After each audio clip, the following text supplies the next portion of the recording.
तो बच्चों अब हम देखते हैं अपना नेक्स्ट पॉइंट। कुछ टर्म्स हैं, atomic number, atomic mass, isotopes, isobars and iso electrons. तो इन सब के बारे में आप थोड़ा बहुत जानते ही हैं। तो the first one is atomic number which is represented by Z. Atomic number is the number of proton present in an atom. We can consider electron also, but electrons क्या होगा कि electrons एटम जो होते हैं वो electrons gain कर सकते हैं, कभी लॉस भी कर सकते हैं, but the numbers of protons remains unchanged. That's why numbers of proton present in an atom is called atomic number, represented by Z. And the second is atomic mass, which is represented by capital A, and it is the sum of number of proton and number of neutron. Proton और neutron का सम किया जाएगा और जो answer आएगा वो होगा atomic mass. Number में सिर्फ प्रोटॉन्स के नंबर कंसिडर किए जाएंगे, मास में प्रोटॉन प्लस न्यूट्रॉन किया जाएगा. इलेक्ट्रॉन का मास कंसिडर नहीं होता है because electrons are very light in wait.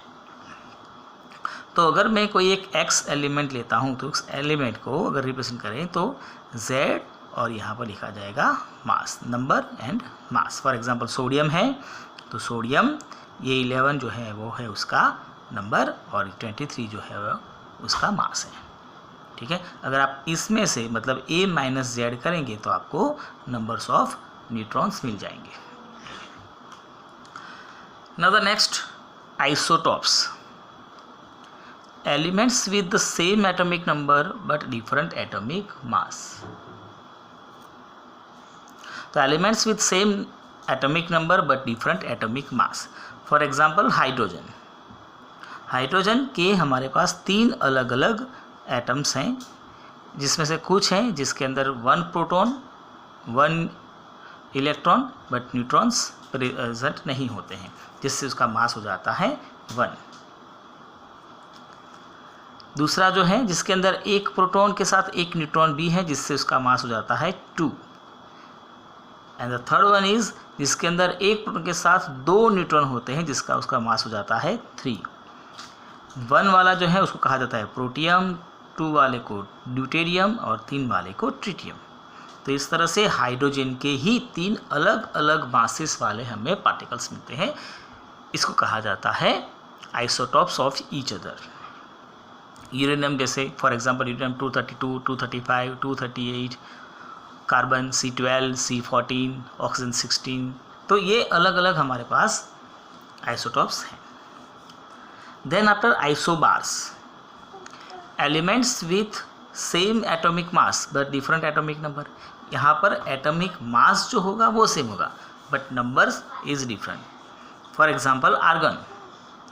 Argon देखा जाए तो आर्गन के अंदर उसका एटॉमिक नंबर जो है वो 18 है, जबकि उसका मास 40 है.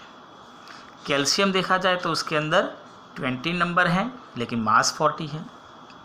पोटेशियम का देखा जाए तो 19 नंबर है लेकिन मास 40 है. तो ये सेम एटॉमिक नंबर होगा, सेम एटॉमिक मास होगा तो उसको कहा जाएगा isobars. And the last one is iso electrons. Iso electrons, यहाँ पर नंबर्स ऑफ इलेक्ट्रॉन सेम होंगे but it is possible when the ionic form में अगर प्रेजेंट है तो ही. So we have some ions with same number of electrons. For example argon देखें तो आर्गन में 18 इलेक्ट्रॉन्स हैं पहले से, लेकिन कैल्शियम +2 वो 2 इलेक्ट्रॉन डोनेट करके बनता है Ca+2, उसके अंदर 18 इलेक्ट्रॉन्स होंगे. क्लोरीन -1 वो 1 इलेक्ट्रॉन रिसीव करता है तब उसके अंदर 18 इलेक्ट्रॉन्स होते हैं. और ये तीनों एक दूसरे के आइसो इलेक्ट्रॉन्स कहा जाएगा. तो ये कुछ टर्म्स थी. उसके बाद हमें देखना है the next model is bore atomic model. Niels Bohr ने जो एटॉमिक मॉडल दिया था उसके बारे में हम देखेंगे, लेकिन उससे पहले कुछ हमें डेवलपमेंट्स के बारे में बात करनी है. वो देखेंगे हम. डेवलपमेंट्स हैं, कुछ टर्म्स हैं, उसके बाद फिर हमें नील्स बोर्स एटॉमिक मॉडल देखना है. तो वो डेवलपमेंट जो थे उसमें,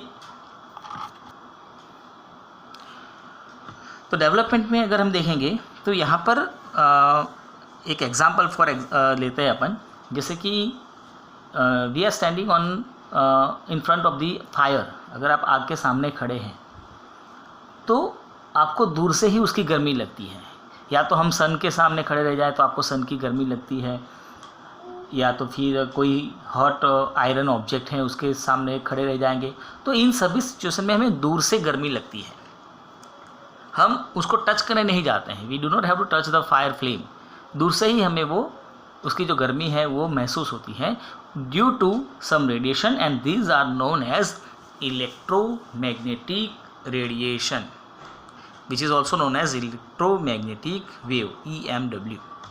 तो ये वेव है या रेडिएशन है वो हमें दूर से ही इफ़ेक्ट करते हैं। तो हमने कहा जैसे कि अगर हम आग के सामने खड़े हुए हैं तो हम हमारे हाथ सेकने के लिए आग के अंदर हाथ नहीं डालते हैं, दूर से ही हमें वो गर्मी का महसूस होता है, वो होता है इलेक्ट्रोमैग्नेटिक रेडिएशन की वजह से। तो बेसिकली ये क्या चीज़ है? सो दे आर एनर्जी कैरियर्स, वो हमारे लिए एनर्जी लेकर आते हैं। दे प्रोपोगेट, वो मैंने जैसे कहा कि आग के सामने आप खड़े हैं तो आपको आग के अंदर हाथ नहीं डालने हैं, वो एनर्जी आपकी तरफ आ जाती है, तो वो है energy carriers. They may be invisible और विजिबल। अब जैसे हमने कहा कि भाई आपको आग दिखती है लेकिन वो वेव्स, वो रेडिएशंस नहीं दिखते हैं, आपकी तरफ रोशनी आती है लेकिन आपने कभी देखा कि एनर्जी आ रही है? No. So they are may be invisible, sometimes they be visible, we will study in higher. They travels in a straight line and even in vacuum with the speed of light, like 3 × 10⁸ metre per second की speed से। तो वो straight line में travel करते हैं, साथ में उनकी जो स्पीड है वो बहुत ज़्यादा होती है, it should be 3 × 10⁸ metre per second. Next point, when they propagate they create electric field या तो फिर मैग्नेटिक फील्ड अराउंड देम। जब वो प्रोपोगेट करते हैं, जब वो ट्रैवल करते हैं तो वो अपने आसपास एक मैग्नेटिक फील्ड या तो इलेक्ट्रिक फील्ड जो है वो क्रिएट करते हैं। But they do not deviate in the presence of this type of field, वो ऐसे फील्ड में, इलेक्ट्रिक फील्ड या मैग्नेटिक फील्ड में से जब पास होते हैं तो डेविएट नहीं होते हैं।